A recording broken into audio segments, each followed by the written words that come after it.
பொறுத்த வரைக்கும் காவியும் ஜாதியும் நாட்டை ஆளக்கூடாது சார். பெண்களுக்கு எதிரான வன்கொடுமை பத்தி நீங்க என்ன நினைக்கிறீங்க?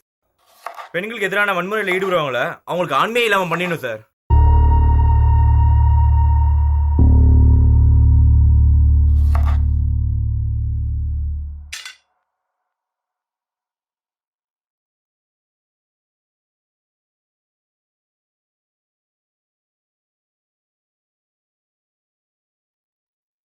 ஹலோ ஹலோ, உன்னை ஏன் பிடிக்கலன்னு கேட்டல.